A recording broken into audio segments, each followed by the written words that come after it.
Hello and welcome to the very first episode of Composer Chats with White Bear PR, where we have insightful conversations with some of the most brilliant music talents in film, television, and video games. Whether you're watching us on our YouTube channel or listening via our podcast, I am very excited to introduce you to our very first guest, Ben Lovett. Welcome, Ben. Hi, thanks for having me. Yeah, absolutely. Thanks for being here. I really appreciate it. I'm excited to kind of start you off as our first guest because I think you've got Yeah, a really interesting background and a lot of interesting things to say. So Ben, he's known for crafting unconventional scores for his projects like the Netflix film The Ritual, the recently released documentary Stuffed, the travel sci-fi flick Synchronicity, and which earned Ben a World Soundtrack Award for, or earned you a nomination for Discovery of the Year. How was that for you?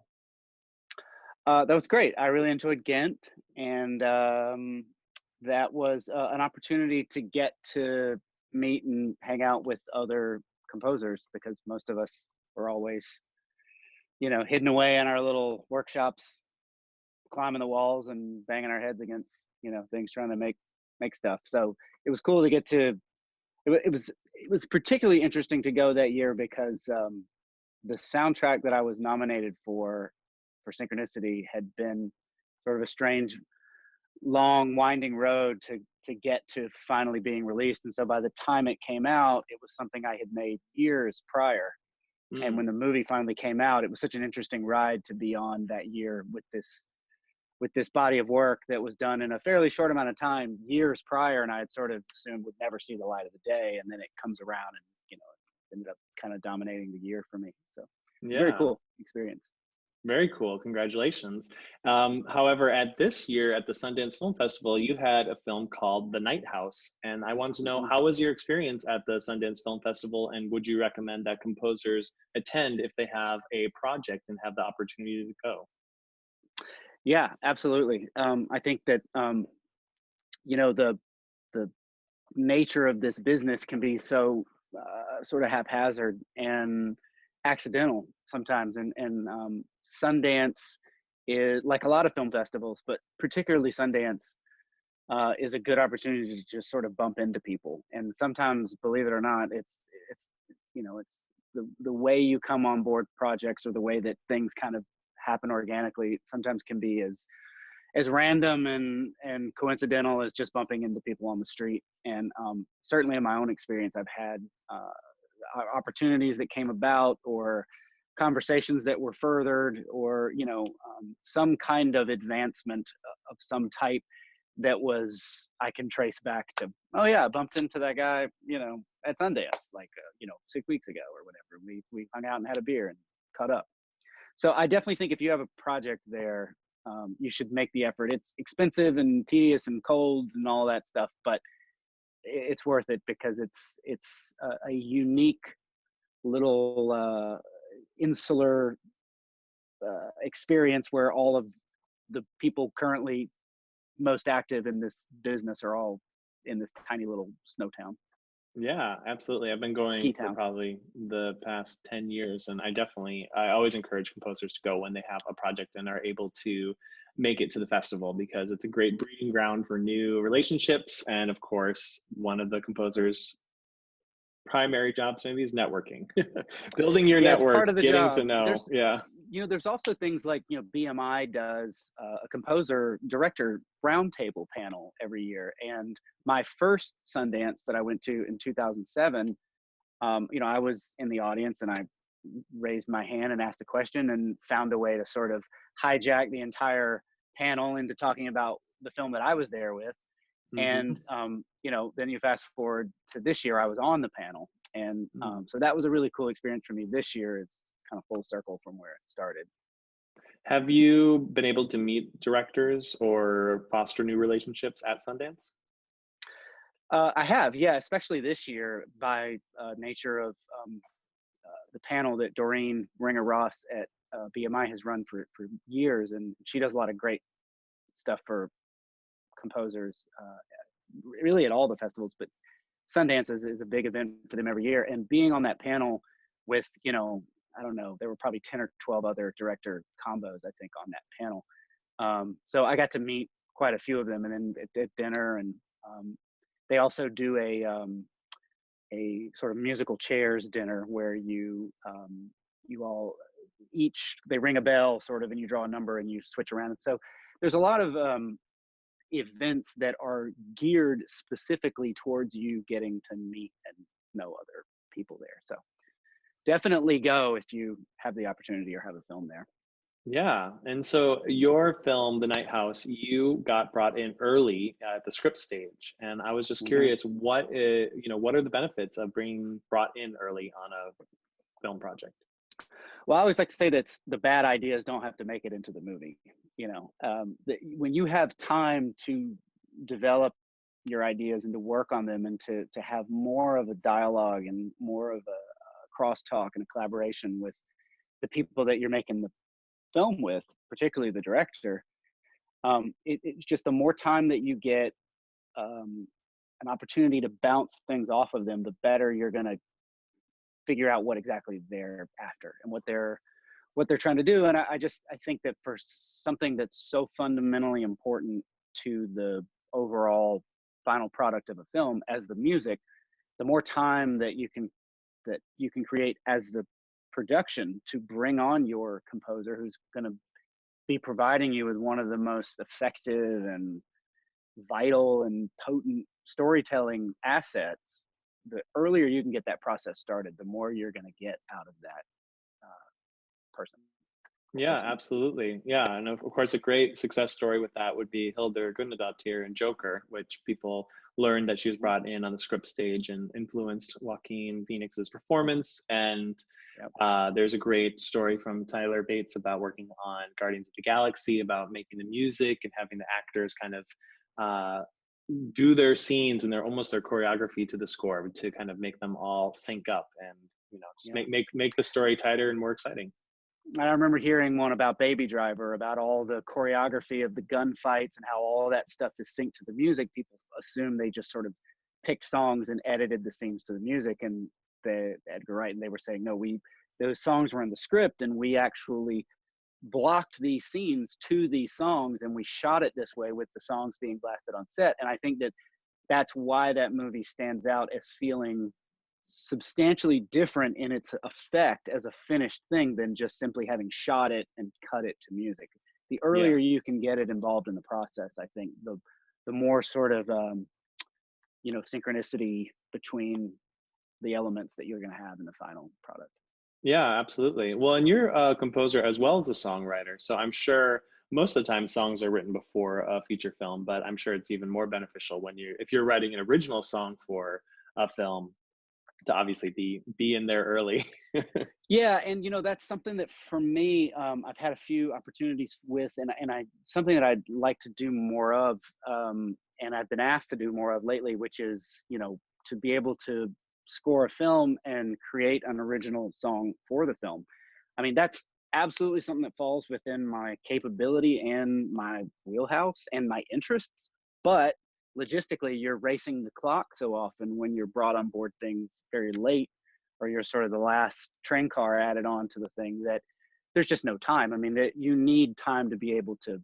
Music's like one of the few other aspects of the whole filmmaking process that has every other phase that every other part does as well. You've got a writing phase and a production phase, a pre-production phase and a production phase and a post-production phase and mixing and editing, and you have all these independent parts of the film process inside of just the music part. And so the more time that you can create on the front end of that for ideas, the better they're going to be at the end. Yeah, absolutely. Now, you're fortunate to work in a bunch of different genres, from horror to kind of edgy indie dramas and documentaries. And I want to know, what do you feel about artists being pigeonholed for certain types of music? Is there some sort of safety and comfort knowing that there's an audience for your style of music, or is it frustrating because you just have much more to say as a musician? It's a good question. I haven't experienced that myself, and I guess it's because being a songwriter and I produced a lot of albums before I was doing a lot of film stuff. And so my musical kind of roadmap has always been sort of all over the place because my interests are very, really varied. And I'm someone that doesn't really like a particular kind of music any more or less than any other, any more than I like any sort of film genre any more than any other. I like songs, not styles, and I like stories, not genres. And so for me, I don't think there's been an active, purposeful avoidance of that. I think it's just the nature of what interests me and what I'm drawn to tends to kind of be all over the place. And usually it's just because I connect to something in the story. In just in the same way that like I like a good song, whether it's an old time jazz rag or a modern pop song or a country ballad. I mean, a good song's a good song. I think a good story is a good story, and um, the genre part only ever really comes into play after the fact, usually for me.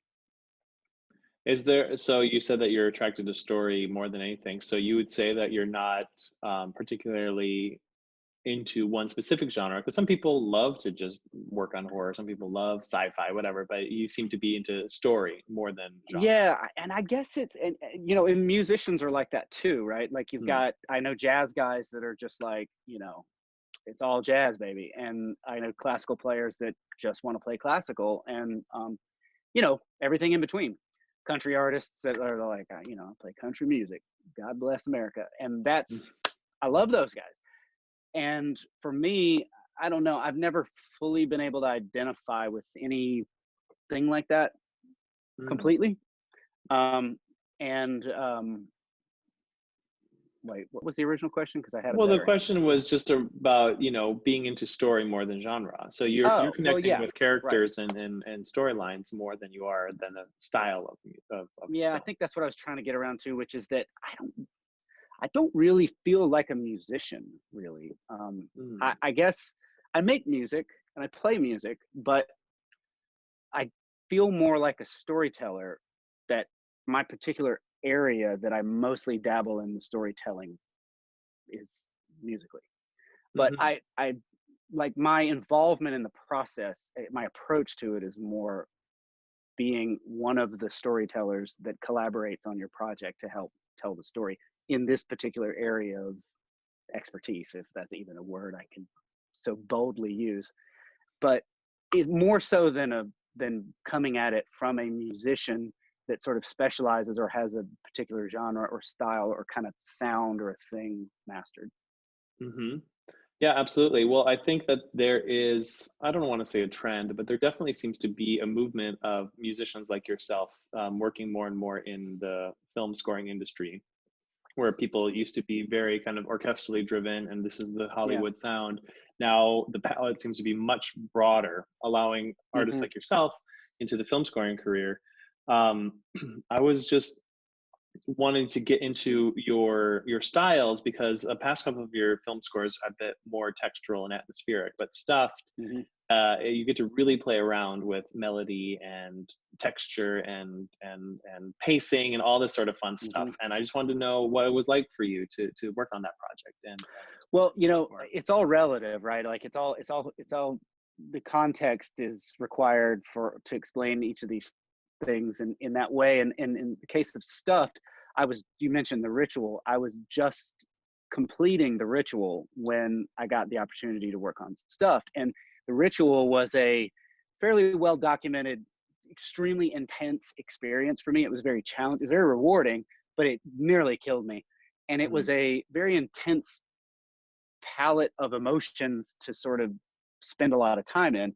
And so emerging from that, I think it was an opportunity to reconnect to sort of a fundamental love of melody and harmony and more upbeat, fun music.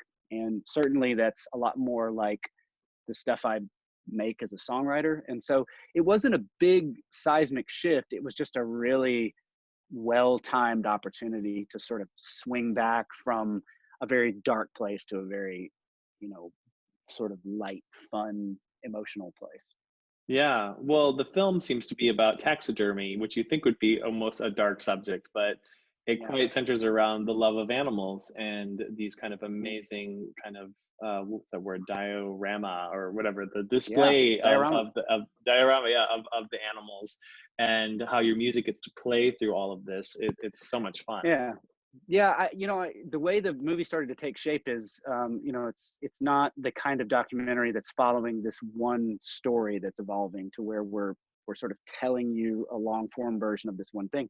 It's a sort of deep dive into this subculture and an exploration into all these different aspects of it. And so you meet so many different interesting characters, and they all seem to be from very different backgrounds, socially and economically. It was shot in 4 or 5 different countries, and you've got people all over the world who have very different beliefs about most things and probably don't agree on just about anything else in the world, but they all have this deep, sincere, common love for animals and nature. And at the end of the day, you realize that film's kind of a love story in a way. It's the one thing they all have in common is they have this, childlike wonder that I think always kind of comes through when they're talking about animals. They're talking about nature, and you realize that these individuals have this one thing in common that transcends all the things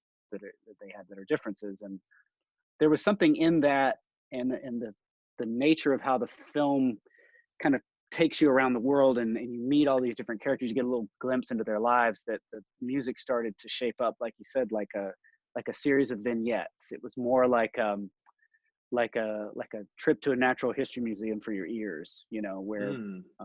you have these little musical dioramas to kind of peer into. And over here you have an iceberg and a polar bear, and over here it's a deer in the woods, and over there there's a mountain lion. So the music started to take shape that way, and I sort of ran with that as a general thesis for how to create the score. Nice. What would you say is the main purpose of a score in a feature film? I've always liked the description that it's the emotional language of a film. I think that's pretty accurate, um, Mm. because there's a part of every story that music is the best way to describe it. There's a fundamental aspect of human nature that you can't write it, you can't photograph it, you can't say it or explain it, describe it in words. And we all experience that, and I think that's the music's role, is to have that conversation with the audience about what's happening in the story that can't be told any other way. Yeah, I totally agree with that. I definitely see music being the universal language that everybody understands. That, Yeah. of course, yeah, it is the connective tissue in between, what you're trying to say that you cannot express through words and imagery. Um, and part of that, of course, is executed by amazing players if you're using live Hmm. players. And on the ritual, you got to work with the London Contemporary Orchestra, and I was just Hmm. curious how you got to connect with that group and why you chose them for that project. So I did the ritual in London, and it was a requirement of the production that everything be done inside the UK. And so I temporarily relocated over there to write, compose, produce, record, the whole thing from soup to nuts. And I landed over there, and started working. But the first week or so, I was having conversation with the director, trying to come up with these textural sort of palettes to describe. Bruckner will give me these kind of abstract instructions about. He won't describe things musically, but he'll just give me these sort of adjectives and descriptions of what kinds of feelings and moods he wants to create. So I was struggling to Mm. kind of mock up some of these things. And um, the first week I was over there working, this company, Spitfire Audio, that's based in London, released a collaboration with the London Contemporary Orchestra. And for those of you who don't know, Spitfire creates these orchestral writing tools that composers use to mock up their works. And so I started hearing some of the certain sounds and articulations and things in this library, and I thought, this is exactly the kinds of things I'm struggling to create with these other more kind of boilerplate sound libraries. And so I figured, I'm in London, why don't I just go find these guys? And so I kind of set out on a quest to track them down, and which I was able to do, and brought them into the studio and played them some demos of the early bits of music for the ritual. And because it was so close to the time that this Spitfire instrument had come out, it was the first time that those guys had heard this thing they had been working on, this product, played back for them in a musical context. And it was it was a trip for them to hear someone making music with it after they had spent probably months, building this thing. And so they were very intrigued, and they responded really favorably to the pieces, and they came on board, and it was kind of lightning in a bottle. And just to praise them for a minute, I mean, they're